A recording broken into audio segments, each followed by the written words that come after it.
Hello everyone, welcome to the Learners Junction.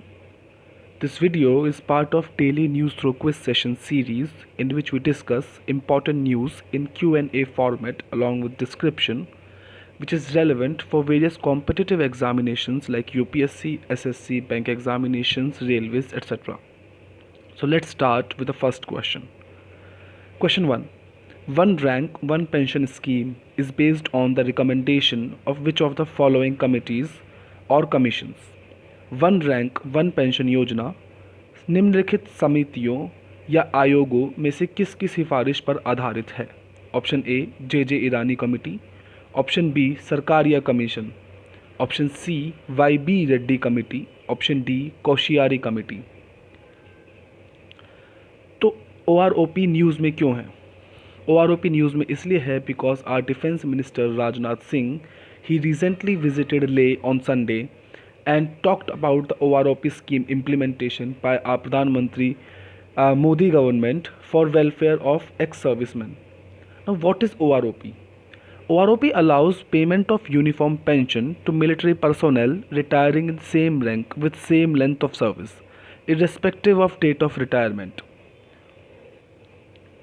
Now this is a list of important committees with their recommendations like JJ Irani committee which gave recommendation about company laws, Sarkaria Commission which gave recommendation about relationship and power balance between center and states, Narsimhan Committee gave recommendations about banking reform, Suresh Tendulkar Committee about methodology of estimation of poverty, YB Reddy Committee assessing of income tax rebates, KV Kamath Panel MCME sector, Bibek Debroy Committee railway structuring, Punchi Commission center states relation and Koshiari Committee one rank one pension scheme.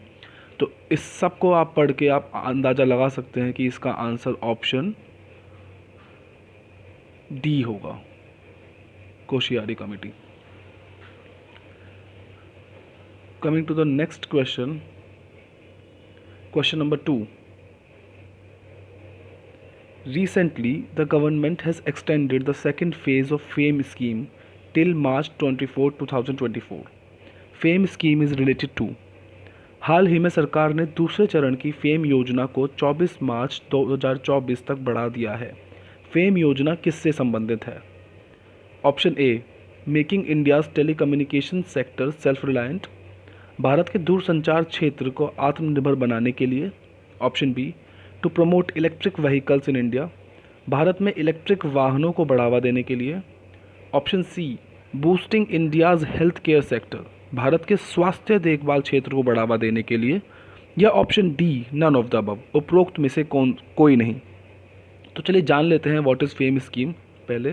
तो fame stands for faster adoption and manufacturing of electric vehicles, और ये जो scheme है ये focus करती है कि हमारा प्राइवेट एंड पब्लिक ट्रांसपोर्टेशन का इलेक्ट्रिफिकेशन जल्दी से जल्दी हो जाए इंडिया में। बेसिकली अभी तक जो हमारे पब्लिक ट्रांसपोर्टेशन और प्राइवेट ट्रांसपोर्ट व्हीकल्स हैं वो फ्यूल पे चलते हैं लाइक पेट्रोल, डीजल और गैस, बट हमारी गवर्नमेंट अब ट्राई कर रही है कि वो सारे ट्रांसपोर्ट व्हीकल्स अब इलेक्ट्रिसिटी से चलने लगे and that will help in climate change and environment conservation. So this scheme is being implemented under Ministry of Heavy Industries and Public Enterprises. So that's why the answer for this question, question number 2, is B. Coming to the third question, UAV stands for, UAV का क्या मतलब है?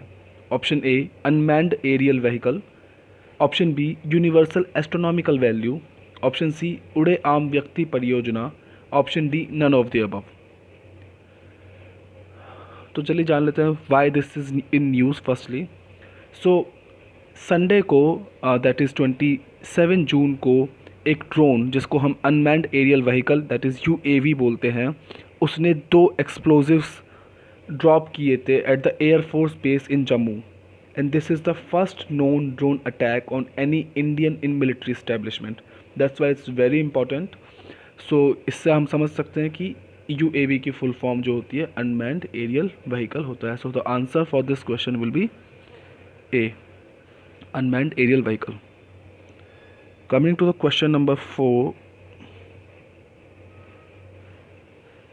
विच of the following novels was written by Bankim Chandra Chatterjee? निम्नलिखित उपन्यासों में से कौन सा बंकिम चंद्र चैटर्जी ने लिखा था? Option A Anand Math, option B Gitanjali, option C Chokher Bali, option D Kabuliwala.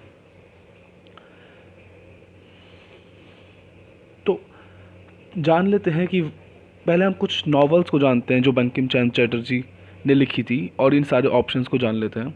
तो बंकिम चंद्र चटर्जी ने आनंद मठ लिखी थी और बंकिम चंद्र चटर्जी ने देवी चौधरी लिखी थी। उसके अलावा जो बाकी ऑप्शंस हैं लाइक काबुली वाला वो लिखी थी रविन्द्रनाथ टैगोर ने, चोखर बाली भी रविन्द्रनाथ टैगोर ने और गीतांजलि भी रविन्द्रनाथ टैगोर ने। तो इससे हम समझ सकते हैं कि answer will be option A Anand Math. Apart from that let's understand कि why this is in news. So on 27th of June 2021 मतलब कल को yesterday PM Modi paid homage on Bankim Chandra Chatterjee's Jayanti. Now, who was Bankim Chandra Chatterjee? So he was born in North 24 Paragana, which is in present-day West Bengal, in 26th June 1838, and he is best known for his literary contribution. His novel Anand Mat contains Vande Mataram song, which is the national song of India. Coming to the question number 5th, what was the theme for International Yoga Day 2021? अंतर्राष्ट्रीय योग दिवस 2021 की theme क्या थी? Option A yoga for health, स्वास्थ्य के लिए योग, option B yoga for wellbeing, कल्याण के लिए योग, option C yoga for self reliance, आत्मनिर्भरता के लिए योग, option D yoga for happiness, खुशी के लिए योग।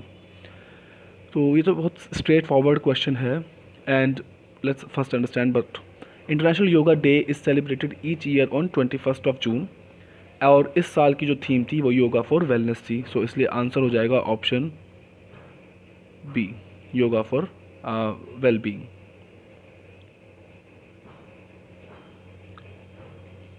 Thank you guys. Please like, share and subscribe if you like the video.